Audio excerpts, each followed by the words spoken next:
dragons. What's a nerdy gonna be? Got a little smutty with us, you know?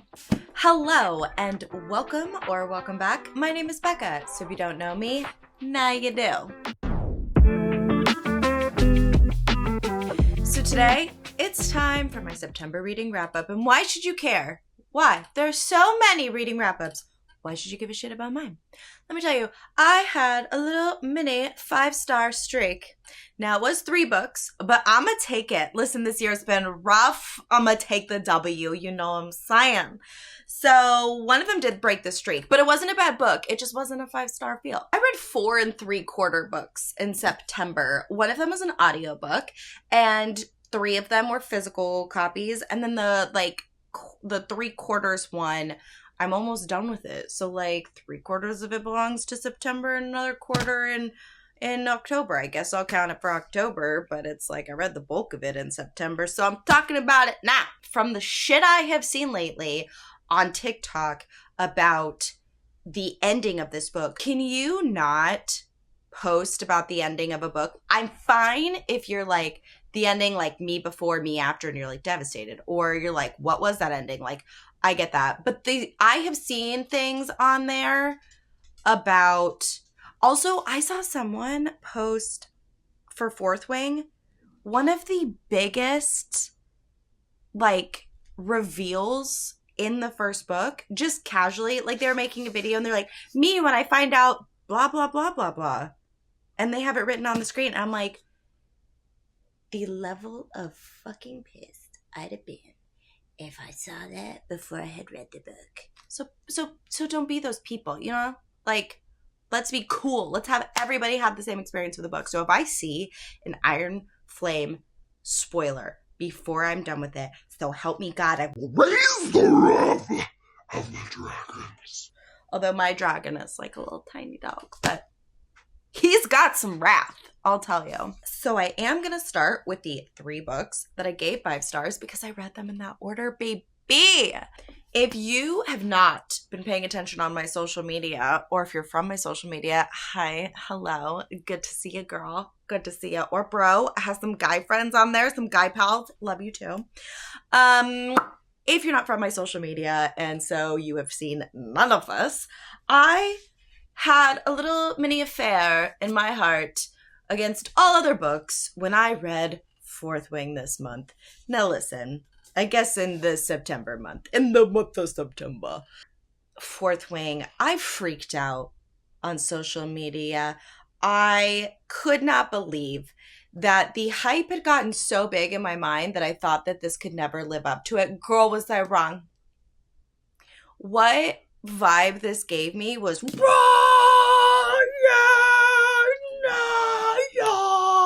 dragons. And also hey Zayden, you know?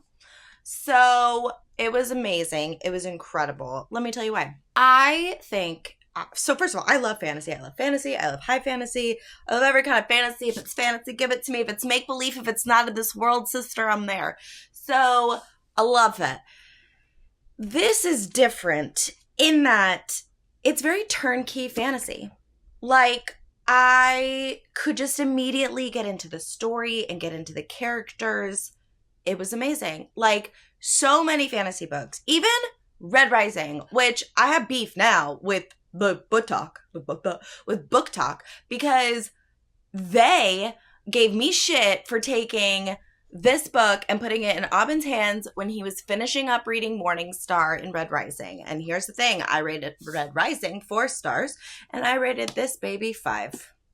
I said what I said. I think that the main character, Darrow, whatever, is one note. And I was confused for the first 10 pages of Red Rising, being what is that? What is that? What is that? It's not with Red Rising, with Fourth Wing. You just jump in and you know what's up. What's fantasy about it? The dragons and the powers and the problems that they're facing. But it's not so removed from our world that I'm what's a nerdy gonna be? It's a made up word that I just made up, like every other fucking word in fantasy. So this is much more turnkey. If you are looking to get into fantasy, This is a good one to start with. I will warn the guys in case you have some issues with it. There is some spice. There's some spice in here. I had my boyfriend read it, and he was totally fine. So man up and read the spice. Got a little smutty with us, you know? So it's just, I think it's a really good intro to the genre because it isn't super complicated. It is very straightforward.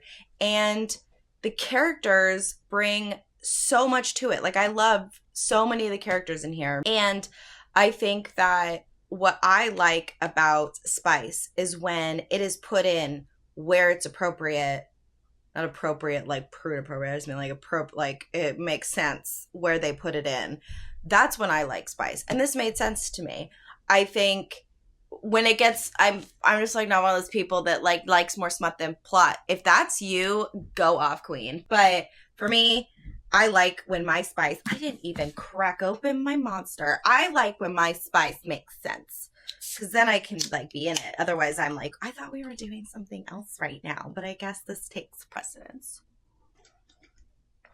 The tea is piping. This holiday edition does have the extra chapters in the back from Xaden's point of view. It doesn't really tell you a ton more about the story, but it is cool to see some facts that you know about later in his point of view.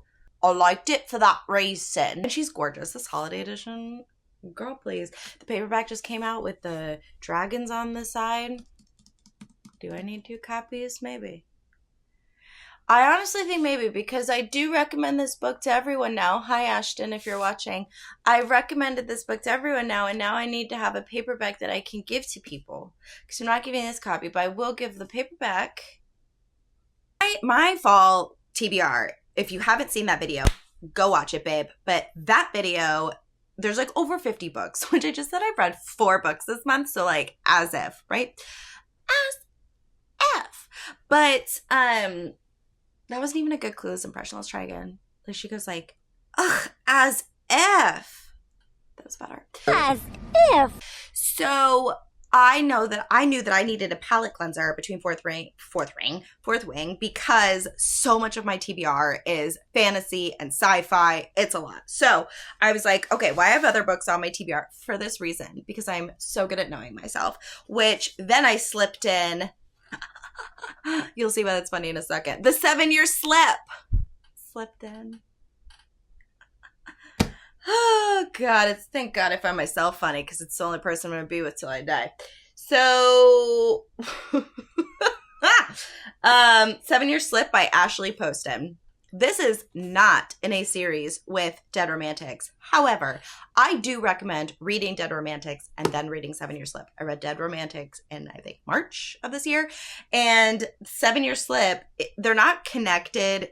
They're not even like technically like interconnected standalones. I mean, I guess they are. I don't know. Who makes the rules?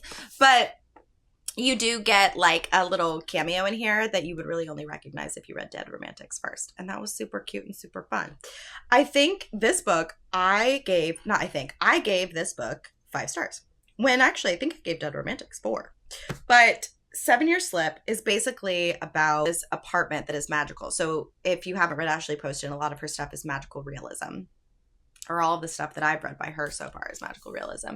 And I love it because it's magical. Like there's just a little like sprinkling of magic on a regular situation. And I love that. I love the way that she writes that in. And I was a little bit scared about this book because Dead Romantics, I was thinking it would be more like Ghost, like the movie Ghost vibes, and it was more like grieving over my dad and there's romance, and I just was not prepared. My dad is alive and well, thank God, but it still made me be like, I should call my father.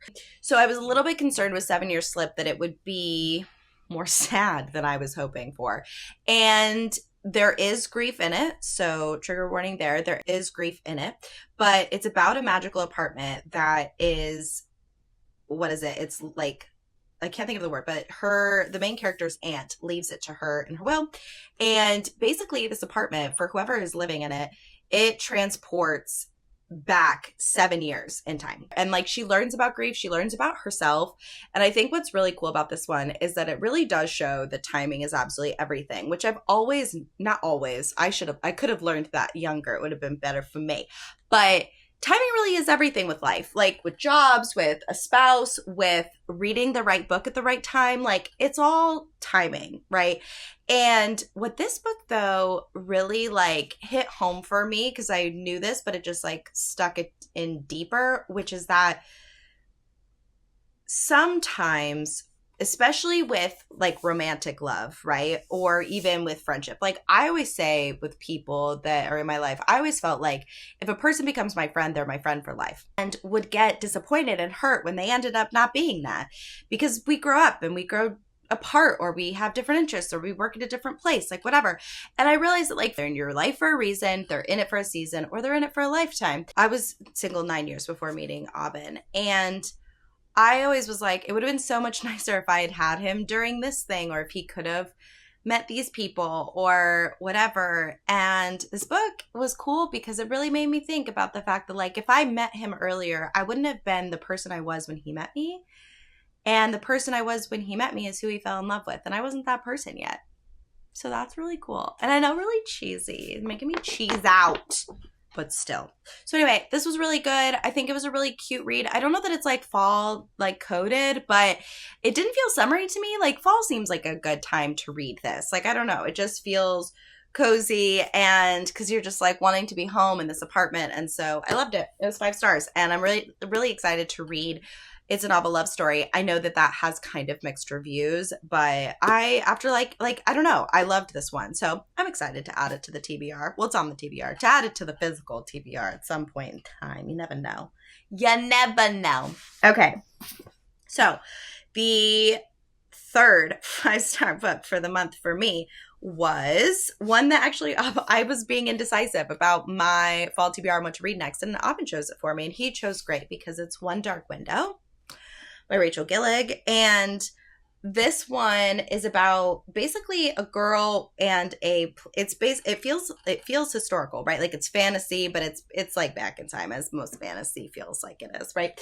And it's basically where this village or kingdom has like this plight, and because a king long ago made a deal with the devil essentially, and there's a mist that will pull the people into it. And by uniting a deck of cards, then it will vanquish the scary mist.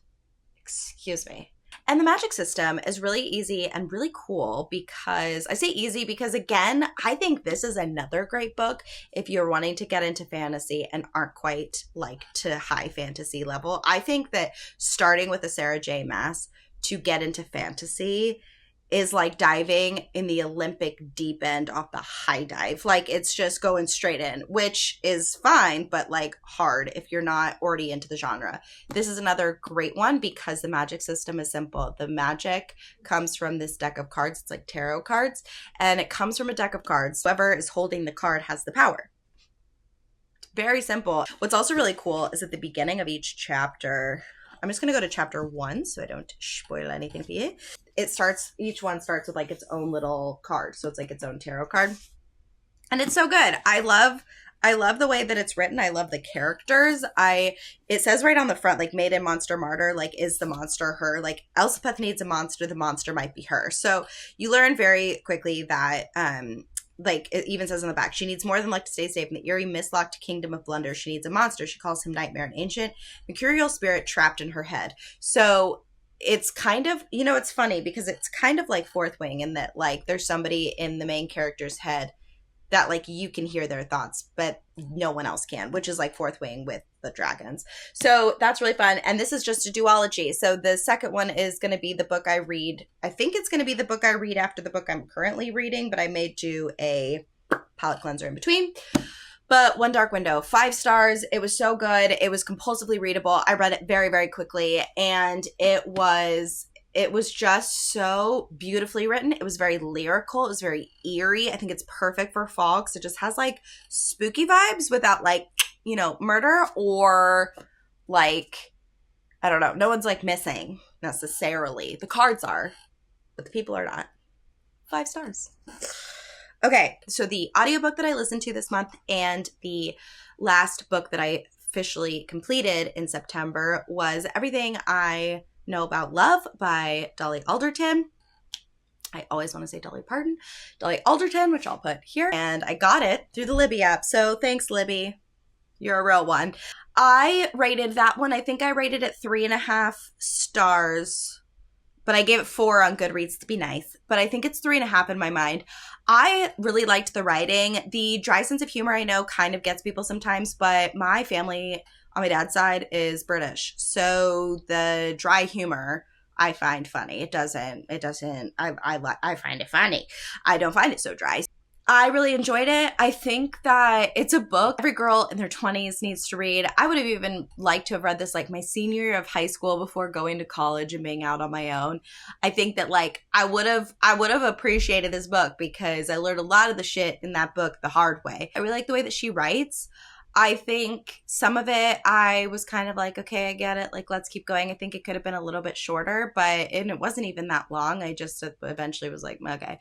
But I got to listen to her and I love her accent. So it was good. I liked it and I would recommend it. I would recommend it to women in their 20s, to be honest. I think something if you really love reading about female friendship, that's a great book for it. It's literally like the epitome of a book for female friendship. So if you love reading those kinds of books, definitely give it a shot. And I really liked it. I just think like, I think that I was like, yeah, like these are the things that I've learned now that I'm in my 30s and have gone through my 20s. And I think that she wrote about it in a really good way. So you know what? It is a 4-star. No, it's 3.5. God, this bitch is indecisive. I forgot I had a monster, you guys. See, is the monster in me? It's monsters in me. Does it make sense? Also, you guys, I'm wearing like a heavy sweater off my shoulder because it's supposed to be 99 degrees today in Los Angeles. It is October. Who forgot to inform God? Like, it's so hot, you guys. Why am I like in October for my September wrap up? I need to turn off the AC. Why? Okay, I'll stop whining and I will tell you what I'm currently reading. So I am currently listening to The Spellshop by Sarah Ann Durst. I will put it here. I'm pretty sure it's Sarah Dust? Something. But I'm listening to The Spellshop. So far, I think I'm 7% of the way in, so don't get too excited. I definitely started that in October. But I do like it so far. It's really cute, and I like it's really easy to listen to because it's just not a complicated story, so it's really easy for me to listen to. If it gets too complicated, I'm not ingesting that. So it's really nice to listen to and just kind of get those fall cozy vibes. And so I'm enjoying it so far. I don't know if sitting and reading it would have the same effect just because it is really simple, but I'm really enjoying listening to it so far. So I'm 7% of the way in that. And I may end up just picking up a physical copy if I'm being honest. So that's what I'm currently listening to. And then what I'm currently reading has no cover, but is Iron Flame. So I am 396 pages in, and yes, that is in the middle of a chapter. I got interrupted while reading, and I know that may freak some people out, but there's like 623, and I'm at 396. So I should be finishing this up in the next couple of days. I'm planning on reading a bunch tonight, but you never know. When you got a partner and a dog and family that lives in town, you just never know what's going to happen. So I'm planning on reading, but I was planning on reading last night and that didn't work out. So, but Iron Flame is the second book in the Fourth Wing series. I don't know if I was going to say trilogy, but I don't know if she's stopping at 3. I hope not. But Iron Flame is what I'm reading right now. It's so funny. I'm seeing that people are either like, I liked the second one better than the first one, or people who are like, the second one was shit, bring on the third one. And I'm like, I don't understand any of that. I am loving it. I am scared because I saw a video where somebody was like, me before the last 100 pages of Iron Flame and me after, and they were just sobbing. And I'm a Cancer who is an empath. So this may destroy me, and I feel like I may not get to other books after I read this one. So we may come to October and I'm like, so I read one book and it was Iron Flame. We'll see. But so far, what I really love about this is you do get to see Violet at the school much more than you did with the first one. So I didn't really say, but Fourth Wing is about a dragon rider school and following one of the cadets through their journey in becoming a writer. And it reminds me of Harry Potter in that there's a school that these kids are learning at, and they're learning all this stuff the first year, and they're like getting acquainted, and then they learn that like shit is so much bigger than just what they're dealing with in their world around them. And so what I love about this one is she's still at school because she's a second year, and I think like you're getting to see her be at the school without Xaden, because Xaden graduates. That's not a spoiler. They said he was going to graduate. Xaden graduates and is gone. And so you get to see her really form more of her friendships. In Fourth Wing, it was a lot of there was a good balance, but it was a little bit of a tug of war between like Dane and Xaden. It was like going back and forth. And then she was just like, I'm like just kind of my own person. And so in this book, you get to see more of that, of just her being herself and like owning herself and owning her new changes of like what she thought she would be doing from being a scribe to being a writer. Like, she does have a lot more of that, which I love. And then there are still jaw-dropping moments where I've squealed, moments where I've screamed out loud. Like, there's still moments, and I was like worried, I don't know why, but I was like worried that, because like the first book, I was so audible while I was reading it. And so I was like, is there really going to be an ability to do that for another one? There is indeed. So I'm just loving it. It's more about the politics for sure. It's definitely setting us up for like a bigger thing in book 3. This is in between, but it's not like, oh, it's just a stepping stone book. No, it's a really fucking important book that's going to set up the rest of the series, or at least the next book. I think people's complaint is like maybe there's not enough romance for them. And I guess because Fourth Wing was considered romantasy, which I think is dumb as shit, because like, is Game of Thrones considered romantasy? Like, there's sex in that. So, like, at what point are we calling it? I'm very confused about who's making the choices. But there's not as much of that because they're separated more. I think if people found that to be what appealed to them a lot for Fourth Wing, then they are getting less of that in Iron Flame. Where I'm at now in the book, I can say nothing without spoiling it. I am in the middle of filming a reading vlog of me reading this book, and then I will also read Two Twisted Crowns, because these are my 2 highest rated fantasies in a long time. And I wanted to see if the second one would live up to the hype. So in my reading blog, there are spoilers. So if you have read this and want to know my thoughts on certain things that are happening in the book, tune into that. That will be going up next week. So Iron Flame, I'm loving it so far. My prediction for a rating is 5 stars. It's so good. I love the series. It's just, I don't know. If you don't like it, don't like it, but don't yuck my yum, you know? So that's what I'm currently reading. How was your September? It's our first burr month. Now we're in our second burr month, and I'm not burring at all. It's hot as fuck outside. But I hope you had a great September. Please tell me what you've read. And what I actually really want to know, to be honest with you, is these were like 3 books, like the 7-Year Slip,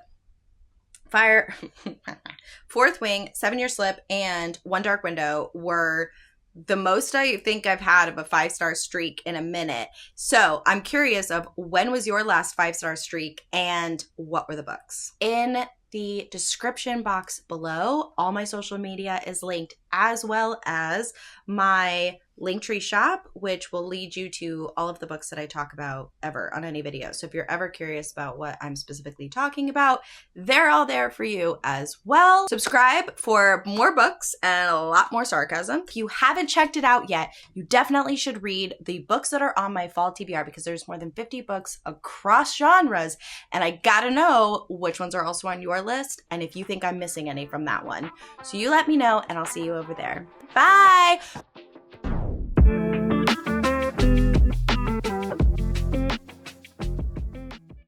Fourth Wing. Yes, you should read it. Don't worry about the hype. Fuck it all, you know?